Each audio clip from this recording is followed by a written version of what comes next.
What's going on, everyone? Ollelito back here with a brand new video on the channel. Today, guys, we have episode 2 of the Road to Glory, as you've guys seen in the thumbnail as well. In the background, you see that we have 20,000 coins. And I mean, if you were looking at the first episode of the Road to Glory, you saw that we packed some decent players in draft. In the background, we have currently the team as I was playing with. Of course, this episode is coming a bit late, and I need to do this. I need to basically post these kind of episodes a bit quicker than what I'm doing. But at the moment, we have kind of a decent team. But I was like, yeah, I need to upgrade the team. I really need to upgrade the team because, you know, we need to play a bit of rivals. We need to qualify for Weekend League, and we also need to play Weekend League. And now is of course Tuesday. I already played Weekend League. Tomorrow we will actually have 4-4-2. My best 4-4-2 tactics, by the way. I'm crushing a lot of pro players at the moment with these 4-4-2 tactics. So they are coming tomorrow, of course, at 9 o'clock in the evening. So grab your popcorn for that one. But for now, we have a brand new Road to Glory episode. And the Weekend League from the Road to Glory will come out on Thursday, where we will have gameplay,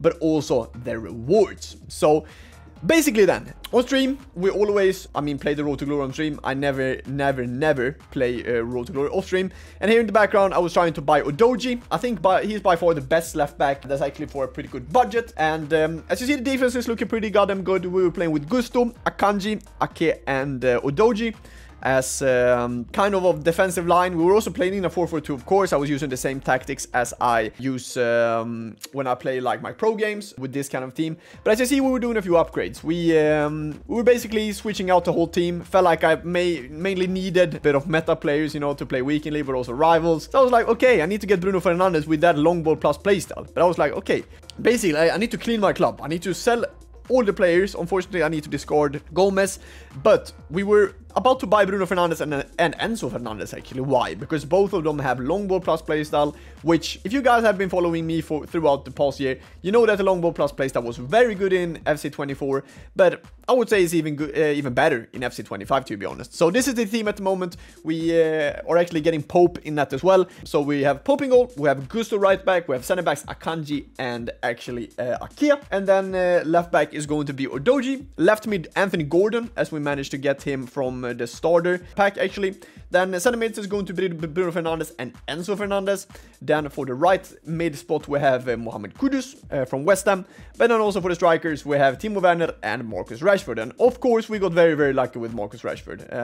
I think if you follow me, and if you were watching the stream when we were playing Weekend League, I was streaming all my games, of course. We were doing pretty goddamn well with Rashford up top. Of course, we got a few new signings before the Weekend League started, but that's later on in the episode. But as you see here, in the background, we were about to get Pope in it. In the background, you see a few tactics that I was using. This is not the same tactics as I'm posting tomorrow, as I've changed them up a bit, but just, you know, experimenting a bit with the 4-4-2 at the moment, trying out some different stuff. But if you actually press your right stick on your controller here, you can see switch view, it says there, and that's basically without the ball. So how is your team kind of positioning themselves when you're trying to build up, which is of course very important, because this is without the ball. This is switch view, as you saw there very quickly, how they react in terms of that. So after this, I built my team, and I needed to play a few rivals games to be able to I was just saying, I needed to play a few rivals games, mainly because I didn't have the FUT Champions points to even qualify for Weekend League. So I was like, okay, I need to go into a few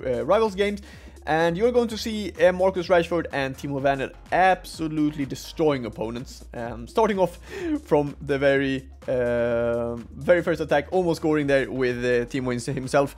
But some good pressure here from Timo Werner and Marcus Rashford. Timo Werner scores his first goal for the club, and yeah, he was really solid here. I needed to do one thing, so I'm not at my chair at the moment, as you've probably seen on the face cam, and he scores to make it 1-1. Unfortunately, Lamine Yamal, very good finish. I love, by the way, that we have Yamal in this year's game. Here again, short free kick, Bruno to Marcus Rashford, using the power shot playstyle plus. Unfortunately, can't succeed there.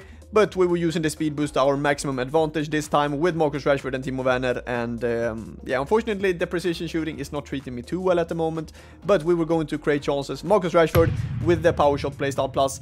Very overpowered playstyle to use in this year's game. And use the power shot to your advantage, because it's really overpowered at the start of this game. And it's such a powerful shot, so you will score plenty of goals if you use it in the right kind of moment in time.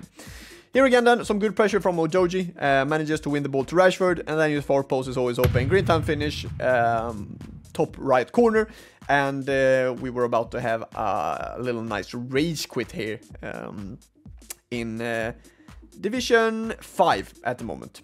So yeah, we were playing a few, as I said, a few rivals games. And by the way, if you like post-com, let me know. I can actually switch it up a bit. Now I basically do post-com because all my VODs, as I tried to explain in the past video, I didn't have any sound on them basically. So I couldn't just post them without sound. So I needed to do post-com unfortunately, but I fixed it. So from now on, the VODs for you guys that are subbing on Twitch, you will have the VODs with sound at the moment, which is very, very nice. By the way, Bruno Fernandes, really, really good left stick here from me, using the R1 dribbling to my advantage there. Unfortunately, we can't score there, but it doesn't really matter because we were about to create some chances with our high pressure play from Timo Werner here, and manages to get the ball very high up. And I've always tried to explain this. When you're pressuring high up in this year's game, you get rewarded very, very successfully. Yeah, because if you manage to press high, most often than not, your opponent's defense is just out of shape, and once again, we're using that power shot playstyle to our advantage with Marcus Rashford. This was a pretty tough game, though, we gotta be honest. It's only 2-0, 75th minute, but we were going to put the nail in the coffin here with the speed boost from Timo Werner, finding Marcus Rashford, and there I don't really need to use the power shot playstyle plus, but I just wanted to show the stream why it's so goddamn good, because it's very, very accurate, but also the power behind the shot is the main thing why you use the power shot, and it's very, very used among pro players as well. A lot of players are using it with Federico Valverde, for example, and that's basically why Marcus Rashford once again using the power shot playstyle and scores to make it 4-0. But we were not done. We wanted to play Werner in behind, a good finish, and yeah, jumping into the next game. Yeah, as you see, we are getting closer. Qualification points almost 600 now, so only 400 points away. And of course, these games are a bit boring to play actually, especially when you have a very, very poor team. But of course, because I mean, this was Saturday, I believe, and as you guys know, if you follow me, you know that I played the kind of ladder, which is a pro tournament where we play, and where we've been playing now for a week, and this is the last day today where we're playing. So right now when this video is out, if you're watching it at 9 o'clock directly, I actually probably will be live on Twitch playing the ladder, as it's been from 6 to 10. Some really good left-stick dribbling there from Anthony Gordon, looking like prime Lionel Messi. Ankara Messi, goal. Scores to make it 1-0. Here though, his I believe that's Nico Williams, very, very good pass to Rodrigo, who has an open net, doesn't miss from there, and this was going to be a pretty tough game. This guy was good, and of course we tried to use the kickoff glitch. We don't really get rewarded for that. Step out very, very poorly with Odoji, and then stepping out with Ake, missing the tackle towards his Rodrigo, and he was about to make it 2-1 instantly with a very quick goal, and he was doing the Zooey celebration on me, which was a tough moment in this game. As you see, 50th minute was trailing here. Still need to go forward and score some goals. Rashford finding the ball to Anthony Gordon. Could have once again passed to Timo Werner there, but Anthony Gordon basically kind of a same goal as he scored before, using the power shot playstyle plus with Marcus Rashford, and we're back in the game leading, which is always super, super nice. Finding the ball to Kudus, using the speed boost, as we know. Once again, very good play lock to Marcus Rashford, finding the back of the net there, and we are 4-2 up in this game. But he was not going to give up, as he is very, very close to score to make it 4-3 in this game. And I mean, if he scores there, it's a completely different game. But we were using this L1 triangle first time pass in behind with Anthony Gordon, and he scores his hat-trick in this game to make it 5-2. And he's about to be a club legend, Anthony Gordon, especially when we got him from the starter pack, basically. Yeah, I mean, nice goal by him. But Rashford had other plans, as he didn't really like to concede. So he was about to use his power shot once again and score to make it 6-3. And that was going to be GG's in this game, basically. And as you will see here, we are getting closer to basically having the ability to qualify for champs. As you see at the bottom there, almost 600 points. So guys, let me also know down in the comments whatever you guys think about this game, because I have my doubts. I saw actually a review on Twitter, and EFC 25 was the most disliked game EA's ever released, apparently, and I'm not really surprised. It has its yeah, a lot of flaws at the moment, we gotta be honest. But especially, you know, kind of, you know, glitches and stuff happening. Timo Werner here, pretty good rage quit though. And once again, getting closer, just 3 games left here. But let me know, because there are some thoughts behind the game where I'm not really a big fan of it. There are so many weird things happening in one game all the time, especially the bounce backs. I think we saw it at the start of the year last year as well, but then we got a pretty big patch about it. But I just feel like in general the game speed is pretty slow, and that's something that, I mean, us pro players don't really enjoy, because often I think what makes the difference between pro players and casuals is, you know, the speed of the game. You know, the pro players often see spaces, often create space by doing quick things, and I mean, just look at the back there, Haaland. But basically trying to speed up the tempo is something that I think pro players is using to their advantage as much as they can. Basically like this, you know. Fantastic pass from Kudus to Timo Werner, very, very hard to defend. And in this year's game, it's very, very hard to do it. Basically because it's... the game speed is not the quickest in this year's game. And this was going to be a tough game, of course, losing 2-1. Also got a red card, that challenge with Akanji there. But we pressure very, very well here with Enzo Fernandez. Once again, I told you guys, if you use some good pressure in build-up, you see that his defense is completely open. And we scored to make it 2-2 in this game. Very good stepping here from... one of my center backs, I believe that's Ollelito, trying to use a speed boost with Timo Werner. We succeed, and then I know he's moving the keeper, so I just wait for him to move, because moving the keeper is not as efficient and it's not as quick as last year. That's mainly why we scored there. Once again, pretty poor defending here by Ake and Ollelito. Need to go on him here. That's... oh, I dislike that defending so much because I'm so passive. Need to be way more aggressive in that kind of way. Once again, Erling Braut Haaland. I mean, you can just laugh. An insane finish from Haaland to make it 4-3 in this game. And it was not going to stop there. Very, very good skill move here from Rodrigo. Should have scored there, but Haaland gets on the rebound and scores to make it 5-3. And we were trailing. This was going to be a tough game. But I told myself as well, this game doesn't really matter, because we still need to win 3 after this, as we were on like 695 points. So, Haaland scores to make it 6-3, and we were actually going to not rage quit this game, because I needed this kind of, I don't know how many points you get for Weekend League, but maybe like 10 or 20. But we were not going to give up. We still had some time. Timo Werner doing some good left stick dribbling here, even if it's non-existent on this game. Enzo Fernandez with some right, not with right stick actually, with the R1 dribbling, doing some good skill move there. But then again, I don't know what this guy was made of. He was scoring every power shot he basically took under the whole game. And we were going to score to make it 7-6. Unfortunately, a bit too late. Very, very good finish there by Rashford. And the chip shot is very, very much back, because it's so efficient in the side of the box. 7-6 was this game, but you will understand what I mean, because we still needed that kind of points to get above 800 there. So, basically, we have 2 games left, and we need to win 2 games on the bounce to be able to qualify for FUT Champs. And it was going to be hard, because imagine, before this I played 4 hours of pro gameplay just sweating, so my head was just gone. So I was just playing like a robot basically, and scored to make it 1-0 here though. Anthony Gordon is on the end of that, doing the speed boost there very, very well with Timo Werner. Unfortunately, an unbelievable save from his keeper, but it was not going to matter, as we get a pretty quick rage quit, which was very helpful in this case. And last game then. If we win this game, we are qualified for the Weekend League. And yeah, it was going to start well, using the kickoff glitch to our advantage. Once again, when the keeper comes out like that, use either the power shot, if you have plenty of time. Otherwise, if the keeper comes running at you, use a chip shot, because it's a very, very good...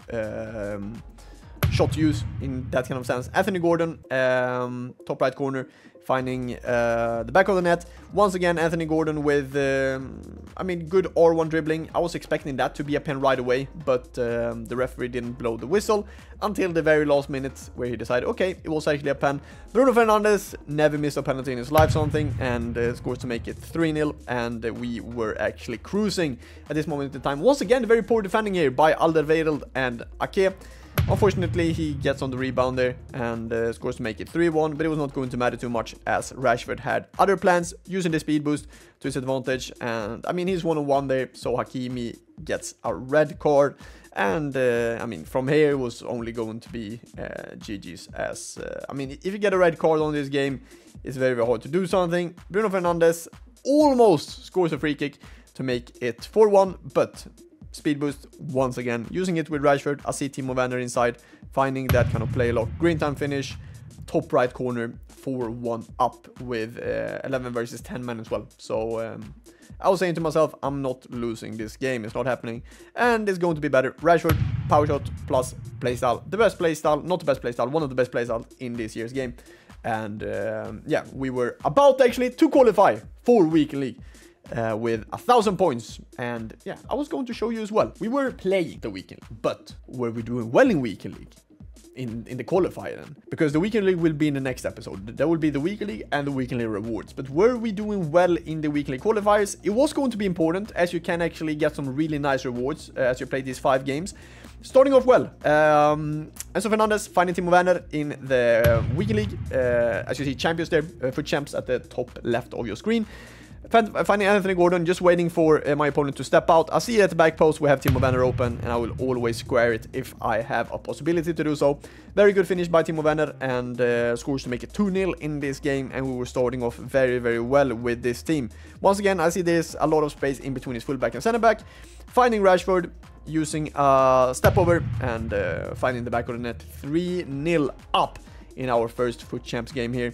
Using the speed boost with Timo Werner, you guys need to start using this skill move because it's so goddamn overpowered, and it's basically a life changer. I mean, you will become so much better if you master just this skill move and build your team around this kind of mechanic. And it's basically the quick step playstyle that you need to have on your players. Once again, green time finish. I should have shot that with power shot. I think I'm scoring that then. But after that, he decided to actually rage quit, and we were 1-0 in Weekend League qualifier. So, game 2 of the Weekend League qualifier, and we were up against a pretty solid team. Sommer, Bastoni, Pavard, Benacer, Calhanoglu, Tonali, Pellegrini, Moise Kean. And I believe that was Thuram actually as a striker. Here again, we send our Kudus at the top left of the screen. Kudus is, of course, left-footed, so I was just thinking here, okay, I need to shoot far post with his finesse shot, because I feel like finessing in front of goal is actually a really, really good way to score this year. Last year, I thought it was more power, but I don't think you need it this year. Once again, insane speed boost from Rashford, finding a fantastic pass to Timo Werner. I didn't expect him to make that, actually, but he was. We send here Kudus on a run, we send Rashford back post, we see that he's running all alone, using the L1 trigger, of course. Rage quit once again here. Very, very good pass from Kudus to Rashford, and we were 2-0 up, or 2-0 in the Weekend League qualifier. Game 3 then. As I said, I was actually tryharding a lot this game because I wanted these Weekend League qualifier rewards to be able to see what we can get. And here we face up against a really, really overpowered team. Eder Militao, Rudiger, Openda, some really, really good players. And with my team, it's always hard against these kind of teams. But we were using the power shot, not the power shot actually, finesse, as at the far post, finding the back of the net there. Very, very good finish from Marcus Rashford. But this game was going to be harder. Very, very good save from Pope here. Once again, he finds his striker, manages to get the ball back with Sané, who has an open net there, and a very good finish. And it was the 35th minute. But we were, of course, using the best and the most overpowered skill move in this year's game with Rashford. Once again, unfortunately missing the back of the net there, and it was 1-1 in this game, and it was going to be pretty tough. We defend well here with our Udogie. We send Kudus, and we try to use his L1 triangle first time. And Kudus, I mean, I didn't believe it when I saw it myself. Kudus, so goddamn quick, managed to find the back of the net. And that was against Alphonso Davies as well, so I didn't expect him to win that battle. Doesn't matter though, as he finds a very, very good pass here to Moise Kean, who has all the time in the world, manages actually to miss that, but is getting a bit fortunate there, getting the ball back 2-2 in this game. Finding Anthony Gordon, very, very bullshit, we say, because he shouldn't get the ball there. But once again, using the chip shot to our advantage. As you guys probably see now, use the chip shot if the keeper is coming out. But here, I can't do anything about it, because, I mean, now he scored a bullshit goal, both of us. But are we clutch? Timo Werner, far post, green time finish, 4-3 up. And can we please hold out this lead now? 2v1 against his center back, using the play lock to our advantage, finding the back of the net with Rashford, red timed finish, but he was going to rage quit here. So 3-0 in the qualifier, and we were cruising. So yes, let's see if we can keep on doing as well as we've been doing in the qualifier, going up against a pretty poor team, I'm gonna be honest. Even though it's probably a bit better than mine, I think it's kind of the same range of budget, maybe a bit more, having Rashford and Thuram up top as well. But yeah, basically the fourth game. And as I said, I really wanted some good rewards on the Road to Glory, because it seems like you guys love these kind of series where I actually play with like the same kind of, you know, players and same kind of budget, and you know, just same kind of resources from start as you guys, because of course on my pro account we need to put in a lot of points, and here, I mean, I'm not really putting in any money at all, so I think that's why you guys like this series more. Here again, Enzo Fernandez finding Marcus Rashford, using just a normal finish, far post, 3-0 in 13 minutes, and we were about to play our last game, get 5-0 in the qualifier. Basically 16 points, pretty good there. Were we able to make it 5-0 or not in the qualifier? Let's see. We're playing a pretty decent player here, but once again using Marcus Rashford and Mander as the partnership up top. Rashford with some R1 dribbling, he moves the keeper, and I'm cold as ice just waiting for him to move the keeper there. Here again though, finding a very good pass to his player, and I mean, he should have scored there with a bicycle kick, but a very good save from my Pope. Here again on the counter attack we find Kudus, some R1 dribbling to find a space for his left foot, far post finish, scores to make it 2-0, and we were in the lead once again. Marcus Rashford here, trying to use his power shot. I can't really find an angle for it though. Even he was about to be Messi Marcus, and very cold as well there, waiting out the keeper, and we were 5-0 in the qualifier. But what did we manage to pack, boys? Unfortunately not a lot, as you guys saw in the background. It was basically Paredes and a few other players. 85 plus. I was expecting something good, but of course it was going to be CM, Croatia, Real Madrid, Luka Modric. And I mean, overall, should I be happy? Shouldn't I? I don't know, chat. But just want to say thank you so much for watching this video today, guys. Let me know if you like post-com down in the comments. If you like this kind of Road to Glory episodes, smash a like on this video. This was basically the team we played with. So thank you so much for today, guys. You guys are the greatest. I'll see you guys soon. Bye-bye.